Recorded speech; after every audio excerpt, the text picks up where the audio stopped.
ನಮಸ್ಕಾರ ಸ್ನೇಹಿತರೆ, ಎಲ್ಲರಿಗೂ ಶ್ರಾವಣ ಮಾಸದ ಹಾಗೂ ವರಲಕ್ಷ್ಮಿ ಹಬ್ಬದ ಶುಭಾಶಯಗಳು.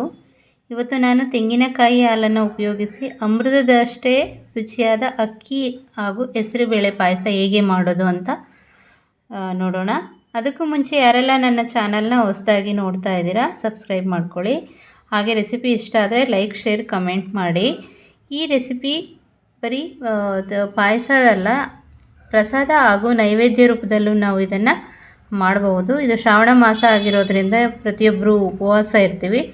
ಆಗ ನಾವು ದೇವರಿಗೆ ನೈವೇದ್ಯ ಮಾಡೋದಕ್ಕೆ ಈ ಪಾಯಸನ ಮಾಡಬಹುದು. ತುಂಬ ರುಚಿಕರವಾದ ಹಾಗೂ ಆರೋಗ್ಯಕರವಾದ ಪಾಯಸ ಅಂತಲೇ ಹೇಳ್ಬೋದು. ತುಂಬ ಟೇಸ್ಟಿಯಾಗಿರುತ್ತೆ.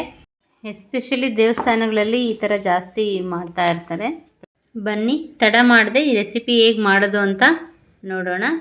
ಮೊದಲಿಗೆ ನಾನಿಲ್ಲಿ ಹೆಸರು ಬೇಳೆಯನ್ನು ತೊಗೊಂಡಿದ್ದೀನಿ. 1/4 ಕಪ್ ಹೆಸರು ಬೇಳೆ ಬೇಕಾಗುತ್ತೆ. ಬಾಣಲಿ ಬಿಸಿ ಆದಮೇಲೆ ಅದಕ್ಕೆ 1/4 ಕಪ್ ಹೆಸರು ಬೇಳೆ ಹಾಕ್ಕೊಂಡು ಇಡೀ ಬಿಸಿ ಅಂತಾರಲ್ಲ, ಅಂದರೆ ಮುಟ್ಟಿ ನೋಡಿದ್ರೆ ಬೆಚ್ಚಗೆ, ಅಂದರೆ ಸುಡ್ತಾ ಇರಬೇಕು ಕಾಳುಗಳು, ಆ ಥರ ಬಿಸಿ ಮಾಡ್ಕೋಬೇಕು. ತುಂಬ ರೋಸ್ಟ್ ಮಾಡೋದೇನು ಬೇಡ. ಫಸ್ಟು ನಾನಿಲ್ಲಿ ಹೆಸರು ಬೇಳೆ ಹಾಕ್ಕೊಂಡಿದ್ದೀನಿ, ಯಾಕಂದರೆ ಅಕ್ಕಿ ಮೊದಲು ಹಾಕ್ಕೊಂಡ್ರೆ ಬೇಗ ಆಗೋಗುತ್ತೆ ಅಂತ ಹೇಳ್ಬಿಟ್ಟು. ಅದು ಸ್ವಲ್ಪ ಬಿಸಿ ಆದಮೇಲೆ ನಾನು 3/4 ಕಪ್ಪು ಅಕ್ಕಿ ಹಾಕ್ಕೋತಾ ಇದ್ದೀನಿ.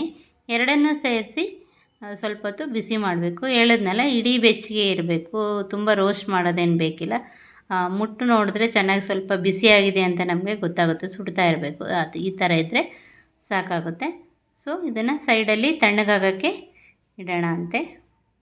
ಬಿಸಿ ಇದ್ದಾಗೇ ಮಿಕ್ಸಿಗೆ ಹಾಕ್ಕೊಳ್ಳೋದು ಬೇಡ. ಅದಕ್ಕೆ ಇದು ಬಾಣಲಿನೂ ಸ್ವಲ್ಪ ಬಿಸಿಯಾಗಿರುತ್ತಲ್ವ, ಅದಕ್ಕೆ ಸ್ವಲ್ಪ ಹೊತ್ತು ಇದನ್ನು ಹಾಗೇ ಸೈಡಲ್ಲಿ ಇಡೋಣ. ಸ್ವಲ್ಪ ತಣ್ಣಗಾದ್ಮೇಲೆ ಅದನ್ನು ಮಿಕ್ಸಿಗೆ ಹಾಕ್ಕೊಳ್ಳೋಣ. ಈಗ ನಾನಿಲ್ಲಿ 2 ಕಪ್ಪು ಬೆಲ್ಲ ತೊಗೊಂಡಿದ್ದೀನಿ.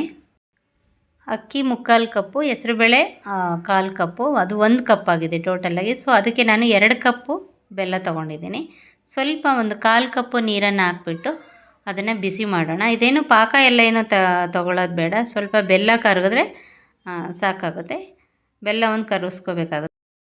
ಅಷ್ಟರಲ್ಲಿ ನಾವು ಅಕ್ಕಿ ಮತ್ತು ಬೇಳೆ, ಹುರಿದಿರೋ ಬೇಳೆ ತಣ್ಣಕ್ಕಾಗಿದೆ, ಅದನ್ನು ಮಿಕ್ಸಿಗೆ ಹಾಕ್ಬಿಟ್ಟು ಸುಮ್ಮನೆ ಒಂದು 2 ರೌಂಡು ಮಿಕ್ಸಿನ ಆಡಿಸ್ಬೇಕಾಗುತ್ತೆ. ತುಂಬ ಪುಡಿ ಪೌಡರೆಲ್ಲ ಮಾಡ್ಕೊಳೋದು ಬೇಡ. ಅದು 2 ತುಂಡು ಇಲ್ಲ 3 ತುಂಡಾದರೆ ಸಾಕಾಗುತ್ತೆ. ಬೆಲ್ಲ ಕರಗಿದೆ ಅಂತೇಳ್ಬಿಟ್ಟು ಚೆಕ್ ಮಾಡ್ಕೊಳ್ಳಿ. ಪಾಕ ಎಲ್ಲ ಬರೋದು ಬೇಡ, ಸುಮ್ಮನೆ ಕರಗಿದ್ರೆ ಸಾಕಾಗುತ್ತೆ. ಇಲ್ಲಿ ಮಿಕ್ಸಿಗೆ ಈ ಥರ ಮಾಡ್ಕೋಬೇಕು. ತುಂಬ ಪೌಡರ್ ಆಗೋದು ಬೇಡ. ಅದನ್ನು ಅಕ್ಕಿನ 2 ರಿಂದ 3 ಸರಿ ತೊಳಿರಿ. ಚೆನ್ನಾಗಿ ತೊಳೆದ್ಬಿಟ್ಟು ಒಂದು ಕುಕ್ಕರ್ಗೆ ಟ್ರಾನ್ಸ್ಫರ್ ಮಾಡ್ಕೋಬೇಕು.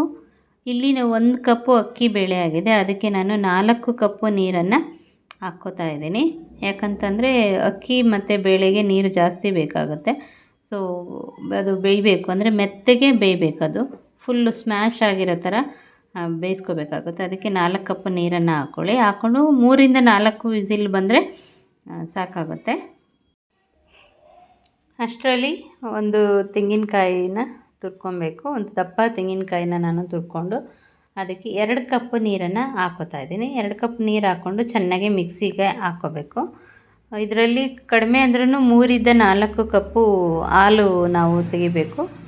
ನೋಡಿ, ಈ ಥರ ಚೆನ್ನಾಗಿ ಮಿಕ್ಸಿಗೆ ಹಾಕಿ ಒಂದು ಸೋಸಣಿಕೆಯಲ್ಲಿ ಸೋಸಿದ್ರೆ ಹಾಲು ಚೆನ್ನಾಗೇ ಬರುತ್ತೆ. ಒಂದು ಸ್ಪೂನ್ ಸಹಾಯದಿಂದ ಅದನ್ನು ಪ್ರೆಸ್ ಮಾಡ್ತಾ ಹೋದರೆ ಅದರಲ್ಲಿ ಉಳಿದಿರೋಂಥ ಹಾಲು ಬಿಟ್ಕೊಳ್ಳುತ್ತೆ.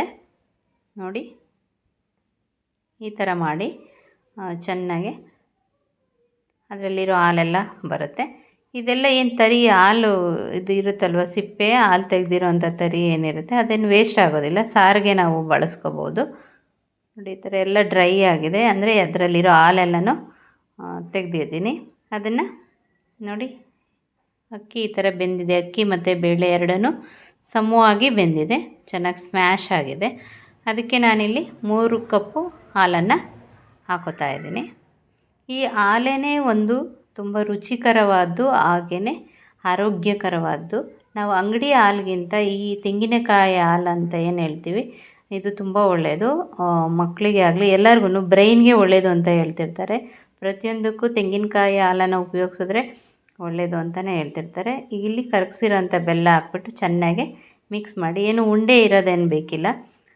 ಸ್ವಲ್ಪ ಕಡಿಮೆ ಉರಿಯಲ್ಲಿ ಇದನ್ನು ತಿರುಗಿಸ್ತಾ ಬಿಸಿ ಮಾಡಿ ಚೆನ್ನಾಗಿ ಹಾಲು ಮತ್ತು ಬೆಲ್ಲ ಏನು ನಾವು ಇದರಲ್ಲಿ ಮಿಕ್ಸ್ ಮಾಡಿದ್ವಿ ಅದು ಅಕ್ಕಿ ಮತ್ತು ಬೇಳೆ ಜೊತೆ ಹೊಂದ್ಕೋಬೇಕು. ಅಂದರೆ ಅದರಲ್ಲಿ ಅದಕ್ಕೆ ರುಚಿ ಬರಬೇಕು. ಸೊ ಇಲ್ಲಿ ನಾನು ಒಂದು 4 ಏಲಕ್ಕಿಯನ್ನು ಪುಡಿ ಮಾಡಿ ಹಾಕಿದ್ದೀನಿ. ಪಾಯಸಕ್ಕೆ ಏಲಕ್ಕಿ ತುಂಬ ಅವಶ್ಯಕತೆ. ಹಾಗೆ 1 ಸ್ಪೂನ್ ತುಪ್ಪನ ಹಾಕಿ ಚೆನ್ನಾಗಿ ಮಿಕ್ಸ್ ಮಾಡಿ ಇದನ್ನು ತಿರುಗಿಸ್ತಾನೇ ಇರಬೇಕು. ಇಲ್ಲ ಅಂತಂದರೆ ಅಕ್ಕಿ ಬೇಳೆ ಎರಡೂ ತಳ ಹಿಡಿದು ಬಿಡುತ್ತೆ. ಅದು ರುಚಿ ಕೆಟ್ಟೋಗ್ಬಿಡುತ್ತೆ ತಳ ಹಿಡಿದ್ರೆ. ಪಾಯಸದ ರುಚಿ ಏನಿರುತ್ತೆ ಅದು ಫ್ಲೇವರು ಹಾಳಾಗದಿರೋ ಥರ ನೋಡ್ಕೋಬೇಕು. ಮತ್ತು ನಾನಿಲ್ಲಿ ಒಂದು 3 ಸ್ಪೂನು ತುಪ್ಪ ಹಾಕ್ಕೊಂಡು ಅದಕ್ಕೆ ದ್ರಾಕ್ಷಿ ಮತ್ತು ಗೋಡಂಬಿ ಬಾದಾಮಿಯನ್ನು ತುಪ್ಪದಲ್ಲಿ ರೋಸ್ಟ್ ಮಾಡಿ ಹಾಕ್ಕೊಳ್ಳೋಣ. ತುಪ್ಪ ಮತ್ತು ದ್ರಾಕ್ಷಿ ಗೋಡಂಬಿ ಬಾದಾಮಿ ಏನಿದೆ ಅದು ಯಾವುದೇ ಒಂದು ಸ್ವೀಟ್ಗಾಗಲಿ ಪಾಯಸಕ್ಕಾಗಲಿ ಅದರ ಅವಶ್ಯಕತೆ ಇದ್ದೇ ಇರುತ್ತೆ. ಅದು ಒಂದು ದೊಡ್ಡ ಫ್ಲೇವರೇ ಕೊಡುತ್ತೆ ಅಂತ ಹೇಳ್ಬೋದು. ನೋಡಿ ಎಲ್ಲ ಹಾಕ್ಕೊಂಡು ಚೆನ್ನಾಗೆ ಮಿಕ್ಸ್ ಮಾಡಿದ್ರೆ ಅಕ್ಕಿ ಮತ್ತು ಬೇಳೆ ಪಾಯಸ ತೆಂಗಿನ ಹಾಲನ್ನು ಹಾಕಿ ಮಾಡಿರೋಂಥ ಒಂದು ಪಾಯಸ ರೆಡಿಯಾಗಿದೆ.